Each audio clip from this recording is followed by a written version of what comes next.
Everyone, welcome back to this channel. इस video में हम करने वाले हैं क्लास 6 की हिंदी की बुक का चैप्टर नंबर 2 बचपन। तो देखिए, इस चैप्टर में जो लेखिका है वो अपने बचपन के बारे में बताती हैं कि उन्होंने अपने बचपन में क्या क्या किया। ये सब चीजें वो इस चैप्टर में बताती है। तो स्टार्ट करते हैं। मैं तुम्हें अपने बचपन की ओर ले जाऊंगी। मैं तुमसे कुछ इतनी बड़ी हूँ कि तुम्हारी दादी भी हो सकती हूँ, तुम्हारी नानी भी, बड़ी बुआ भी, बड़ी मौसी भी। परिवार में मुझे सभी लोग जीजी कहकर ही पुकारते हैं। हाँ, मैं इन दिनों कुछ बड़ा बड़ा यानी उम्र में सयाना महसूस करने लगी हूँ। शायद इसलिए कि पिछली शताब्दी में पैदा हुई थी। तो वो कहती है कि वो आप हमें अपने बचपन की ओर लेकर जाएंगी, और वो उम्र में कुछ इतनी बड़ी है कि वो हमारी दादी की उम्र की भी हो सकती है, नानी की उम्र की भी हो सकती है। परिवार में उन्हें सब लोग क्या कहकर पुकारते हैं? जीजी कहकर पुकारते हैं। और अब उनकी उम्र ज्यादा हो गई है, तो वो उम्र में जो है सयाना महसूस करने लगी है। इसलिए क्योंकि शायद वो इसलिए इतना सयाना महसूस करने लगी है कि वो पिछली शताब्दी में पैदा हुई थी। तो वो ये बताती है, मेरे पहनने ओढ़ने में भी काफी बदलाव आए हैं। पहले मैं रंग बिरंगे कपड़े पहनती रही हूँ, नीला, जामुनी, ग्रे, काला, चॉकलेटी। अब मैं मन कुछ ऐसा करता है कि सफेद पहनो। तो वो कहती है कि वो अब उनके पहनने ओढ़ने में भी काफी बदलाव आ गए हैं। पहले तो वो रंग बिरंगे कपड़े पहना करती थी, लेकिन अब उनका क्या मन करता है कि वो सिर्फ सफेद कपड़े ही वो पहने, गहरे नहीं, हल्के रंग। अब उनका क्या मन करता है कि वो गहरे रंग ना पहने, वो हल्के रंग के कपड़े पहने। मैंने पिछले दशकों में तरह तरह की पोशाकें पहनी हैं। पहले फ्रॉक, फिर निक्कर, वॉकर, स्कर्ट, लहंगे, गरारे, और अब चूड़ीदार और घेरदार कुर्ते। तो वो कहती है कि उन्होंने काफी अलग अलग तरीके की उन्होंने कपड़े पहने हैं। जैसे फ्रॉक पहनी है उन्होंने, निक्कर पहना है, वॉकर, स्कर्ट, लहंगे पहने हैं, गरारे, और अब वो क्या पहनती है? चूड़ीदार और घेरदार कुर्ते। तो वो सब ये बताती है कि उन्होंने किस तरीके के कपड़े पहने हैं। बचपन के कुछ फ्रॉक तो मुझे अब तक याद है। तो वो कहती है कि बचपन के कुछ फ्रॉक तो उन्हें अभी तक याद है, जैसे हल्की नीली और पीली धारी वाला फ्रॉक। तो वो कहती है कि अभी अभी भी मुझे बचपन के कुछ फ्रॉक याद है, जैसे हल्की नीली और पीली धारी वाला फ्रॉक, गोल कॉलर और बाजू पर भी गोल कफ। तो ऐसा फ्रॉक जिसमें गोल कॉलर हो और गोल ही उसका कफ हो बाजू पर। तो वो ये बताती है। एक हल्के गुलाबी रंग का बारीक चुनटों वाला घेरदार फ्रॉक, नीचे गुलाबी रंग की फ्रिल। तो बताती है कि हल्के रंग का तो वो बताती है कि हल्के गुलाबी रंग का एक बारीक चुनटों वाला घेरदार फ्रॉक भी उन्होंने पहना था, जिसके नीचे क्या थी? गुलाबी रंग की फ्रिल लगी हुई थी। उन दिनों फ्रॉक के ऊपर की जेब में रुमाल और बालों में इतराते रंग बिरंगे रिबन का चलन था। तो वो बताती है उस समय क्या था कि जेब में रुमाल रहता था और रंग बिरंगे रिबन लोग लगाया करते थे। लेमन कलर का बड़े प्लेटों वाला गर्म फ्रॉक जिसके नीचे फर टकी थी। तो वो बताती है एक लेमन कलर का पलटों वाला गर्म फ्रॉक भी था, जिसके नीचे क्या? फर टकी हुई थी। दो ट्यूनिक भी याद है, एक चॉकलेट रंग का और अंदर की कोटी प्याजी, दूसरा ग्रे और उसके साथ सफेद कोटी। तो वो बताती है दो ट्यूनिक भी उनको याद है, जिसमें चॉकलेट रंग का एक तो उनके पास था और उसके ऊपर एक कोटी थी प्याजी कलर की, एक ग्रे रंग का था और उसपे सफेद कोटी थी। तो ये सब उन्होंने अपने कपड़ों के बारे में बताया कि किस तरीके के वो कपड़े पहना करती थी। आगे वो बताती है, मुझे अपने मोजे और स्टॉकिंग भी याद है। बचपन में हमें अपने मोजे खुद धोने पड़ते थे। वह नौकर या नौकरानी को नहीं दिए जा सकते थे, इसकी सख्त मनाही थी। तो वो कहती है कि उनको अपने मोजे और स्टॉकिंग्स भी याद है। उनको पहले बचपन में क्या करना पड़ता था? खुद ही मोजे धोने पड़ते थे। नौकर या नौकरानी को वो मोजे नहीं दे सकते थे, उनकी सख्त मनाही थी।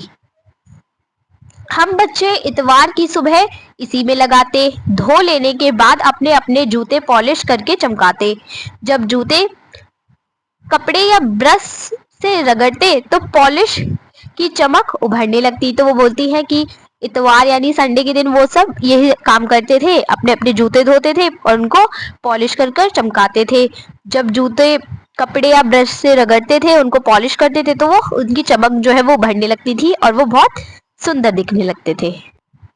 सर्वर मुझे आज भी बूट पॉलिश करना अच्छा लगता है। हालांकि अब नई नई किस्म के शू आ चुके हैं।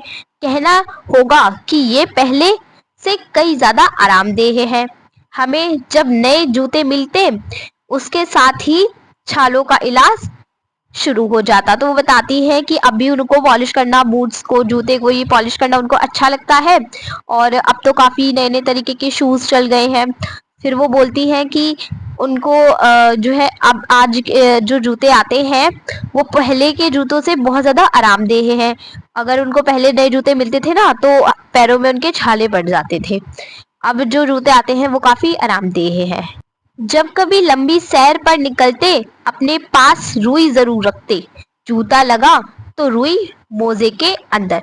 तो वो बोलती हैं कि जब भी वो कहीं लंबे सैर पर निकलती थी तो उनको अपने पास रुई जरूर रखनी पड़ती थी। जूता लगा तो रुई मोजे के अंदर, यानी कि जूते से अगर पैर में कोई तकलीफ हुई तो रुई उनको लगानी पड़ती थी। हाँ, हमारे तुम्हारे बचपन में तो बहुत फर्क हो चुका है। हर शनिचर को हमें ऑलिव ऑयल या कैस्टर ऑयल पीना पड़ता। यह एक मुश्किल काम था। शनिचर को सुबह से ही नाक में इसकी गंध आने लगती। तो वो बोलती हैं कि उनके बचपन और अब जो बच्चे हैं उनके बचपन में काफी अंतर है। हर शनिचर को हमें ऑलिव ऑयल और कस्टर्ड कस्टर्ड ऑयल पीना पड़ता और यह एक मुश्किल काम था। शनिचर की सुबह जो है इसी की जो स्मेल होती है वो उनको आने लगती थी। छोटे शीशे के गिलास जिन पर ठीक खुराक के लिए निशान पड़े रहते, उन्हें देखते ही मिलती मितली होने लगती। तो वो बोलती है कि जो छोटे शीशे के गिलास से होते थे जिन पर ठीक खुराक के लिए निशान पड़े रहते थे और उन्हें देखते ही उनके जैसे होती है ना दवाई वगैरह जब पीते हैं तो बहुत कड़वी होती है तो अच्छा नहीं लगता एकदम, वो चीज वो बता रही है कि उसे देखते ही उनको बहुत गंदी सी एकदम फीलिंग आने लगती थी उनका, जैसे देखते ही मितली सी होने लगती थी, वो बताती है। मुझे आज भी लगता है कि अगर हम ना भी पीते वह शनिवारी दवा तो कुछ ज्यादा बिगड़ने वाला नहीं था, सेहत ठीक ही रहती। तो वो बोलती है कि उनको लगता है कि अगर जैसे वो दवाई नहीं ना भी पीती वो दवाई तो उनकी सेहत पे कोई इतना फर्क नहीं पड़ता है। शनिवार दवा अगर वो नहीं पीती तो कुछ ज्यादा बिगड़ने वाला नहीं था, वो ये बताती है। तुम्हें बताऊंगी हमारे समय और तुम्हारे समय में कितनी दूरी हो चुकी है। यहाँ तक कि बचपन की दिलचस्पियां भी बदल गई है। तो बताती है कि तुम्हारे और हमारे बचपन में कितनी ज्यादा बदलाव आ चुके हैं, कितनी ज्यादा दूरियां हो चुकी हैं, वो सब वो हमें बताएंगी और जो बचपन की दिलचस्पियां भी जो बदल गई है वो सब भी वो हमें बताएंगी। तो वो बोलती है याद रहे उन दिनों कुछ घरों में ग्रामोफोन थे, रेडियो और टेलीविजन नहीं थे। हमारे बचपन की कुल्फी आइसक्रीम हो गई है, कचौड़ी समोसा पेटिस में बदल गया है। शहतूत और फलसे और खसखस के शरबत कोक पेप्सी में। उन दिनों कोक नहीं लेमनेड विमटो मिलती थी। तो वो बताती है कि किस तरीके से अब उनके उस टाइम क्या था, ग्रामोफोन था, रेडियो और टेलीविजन नहीं था और जो उस टाइम पर कुल्फी हुआ करती थी, जो बच्चे कुल्फी खाया करते थे वो अब आइसक्रीम में बदल गई है, कचौड़ी समोसा पेटिस में बदल गया है। तो वो बताती है कि पहले तो सब कचौड़ी और समोसा खाया करते थे। वो आगे बताती है कि उस समय कोक नहीं मिलती थी, क्या मिलती थी, लेमनेड विमटो मिलती थी। और शिमला और नई दिल्ली दिल्ली में बड़े दिल्ली में बड़े हुए बच्चों को वेंगर्स देविका रेस्तरां की चॉकलेट और पेस्ट्री मजा देने वाली होती। हम भाई बहनों की ड्यूटी लगती शिमला माल से ब्राउन ब्रेड लाने की। तो वो बताती हैं कि जो शिमला और दिल्ली में बड़े हुए बच्चे बच्चे जो होते थे उनको डेवी को रेस्तरां की चॉकलेट और पेस्ट्री मजा देने वाली होती थी। और इन जो बहन भाई होते थे, ये जो बहन भाई थे, इनकी ड्यूटी क्या करने में लग जाती थी, ब्राउन ब्रेड को लाने में। आगे वो बताती है हमारे घर माल से ज्यादा दूरी नहीं था। हमारा घर माल से ज्यादा दूर नहीं था। एक छोटी सी चढ़ाई और गिरजा मैदान पहुंच जाते। वहां से एक उतराई उतरते और माल पर कन्फेक्शनरी काउंटर पर तरह तरह की पेस्ट्री और चॉकलेट की खुशबू मन भावनी। हमें हफ्ते में एक बार चॉकलेट खरीदने की छूट थी। सबसे ज्यादा मेरे पास ही चॉकलेट टॉफी का स्टॉक रहता। मैं चॉकलेट लेकर खड़े खड़े कभी ना खाती, घर लौटकर साइड बोर्ड पर रख देती और रात के खाने के बाद बिस्तर में लेटकर मजा ले ले खाती। तो वो बताती है कि उनको हफ्ते में एक ही बार चॉकलेट खरीदने की छूट थी और वो सबसे ज्यादा उन्हीं के पास चॉकलेट रहती थी, क्योंकि वो खड़े खड़े नहीं खाती थी, वो चॉकलेट को बचा कर रख लेती थी और रात के खाने के बाद मजा ले लेकर खाती थी। शिमला के काफल भी बहुत याद आते हैं, खट्टे मीठे, कुछ एकदम लाल, कुछ गुलाबी, रसभरी कसमल सोच कर भी मुंह में पानी भर आए। तो वो बताती है कि जो शिमला के काफल होते हैं उनको वो भी बहुत याद आते थे, खट्टे मीठे होते थे, एकदम लाल, कुछ गुलाबी, रसभरी कसमल सोच कर भी मुंह में पानी आ जाए।